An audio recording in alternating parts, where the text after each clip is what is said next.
আপনারা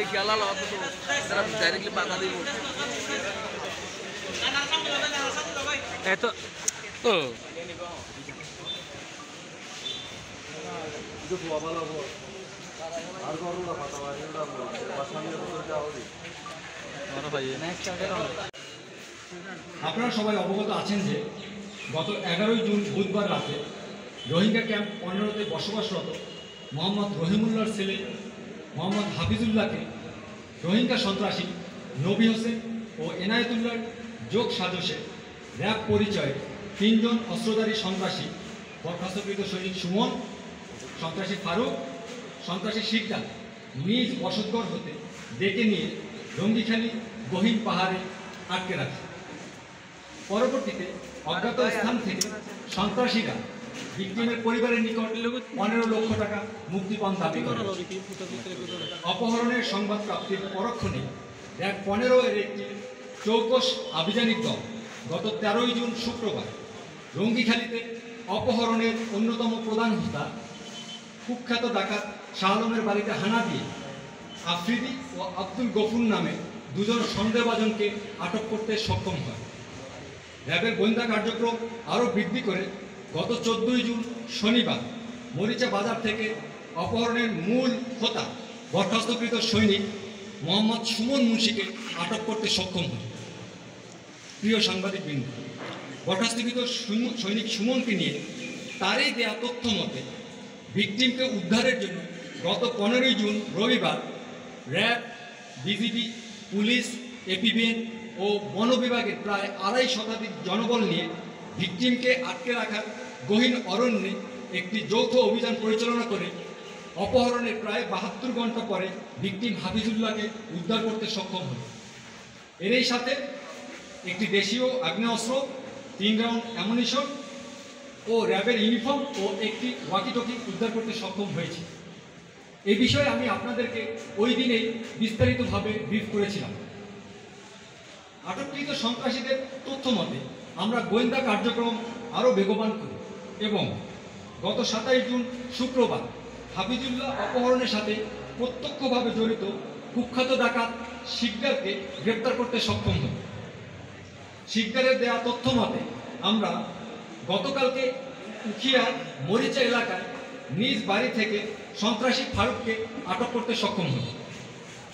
ফারুকের কাছ থেকে অপহরণের ব্যবহৃত 4টি র্যাবের ইউনিফর্ম, একটি র্যাবের ফেক আইডি কার্ড, একটি হ্যান্ডকাপ, একটি বিদেশি পিস্তল, 2টি দেশীয় আগ্নেয়াস্ত্র, 10 রাউন্ড তাজা অ্যামুনিশন, 11 রাউন্ড এমটি কার্টিজ এবং একটি চাকু উদ্ধার করতে সক্ষম হই। এই সমস্ত আইটেমগুলো আমরা পাশের টেবিলে প্রদর্শন করে রেখেছি, আপনারা দেখে নেবেন প্লিজ। আমরা সন্ত্রাসীদেরকে জিজ্ঞাসাবাদে জানতে পারি বরখাস্তকৃত সৈনিক সুমন র্যাবে চাকুরির অভিজ্ঞতাকে কাজে লাগিয়ে কয়েক বছর আগে ঢাকার মিরপুরের শাহ আলী মার্কেট থেকে র্যাবের ইউনিফর্মগুলো তৈরি করেছে। আমরা আরও জানতে পারি যে এক একটি ইউনিফর্ম তৈরি করতে তিনি প্রায় 250 থেকে 500 টাকা ব্যয় করেছিলেন। সন্ত্রাসীরা বর্ণিত ইউনিফর্মগুলো ব্যবহার করে বিভিন্ন সময় র্যাবের পরিচয়ে অপহরণ করে আসছিল। আপনারা সবাই জানেন যে রাষ্ট্রীয় বাহিনী কর্তৃক ব্যবহার করা যে পোশাকাদি আছে, এই পোশাকাদি ব্যক্তিগত পারপাজে কেউ ব্যবহার করতে পারবে না কিংবা প্রস্তুত করতে পারবে না, এটা একটি আইনত নিষিদ্ধ।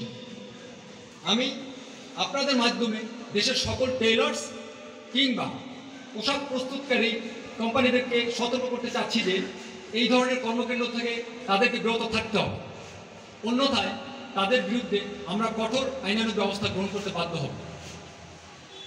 গ্রেপ্তারকৃত আসামির বিস্তারিত পরিচয়: মোহাম্মদ জায়েদ হোসেন ফারুক, পিতা আব্দুল শুকুর, মাতা সমুদা খাতুন, গ্রাম পশ্চিম মরিচা, থানা উখিয়া, জেলা কক্সবাজার।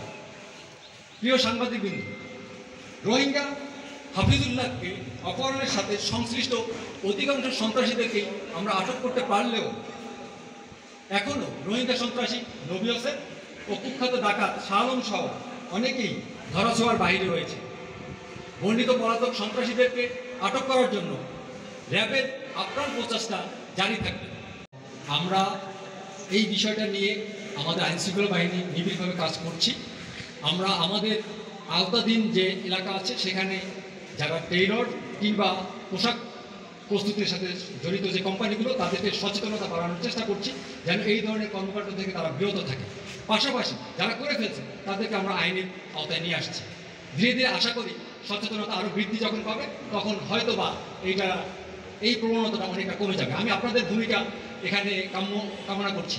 আপনারা যদি স্ট্রংলি ভূমিকা পালন করেন তাইলেই হয়তো বা আমাদের সচেতনতা বাড়বে। আমাদের যারা আছে এরকম পোশাক রপ্তানি প্রস্তুতির সাথে সংশ্লিষ্ট অথবা যে সমস্ত টেইলররা আছেন যে নিজের অজান্তেই এরকম ছোটো ছোটো ভুলগুলো করেছেন তারা হয়তো সচেতন হবে। আমি আপনাদেরকে আপনাদের মাধ্যমে প্রিন্ট এবং ইলেকট্রনিক মিডিয়ার মাধ্যমে এই বিষয়টা ব্যাপক প্রচার চাচ্ছি। এখন মুখ গরি বাদে যাইও।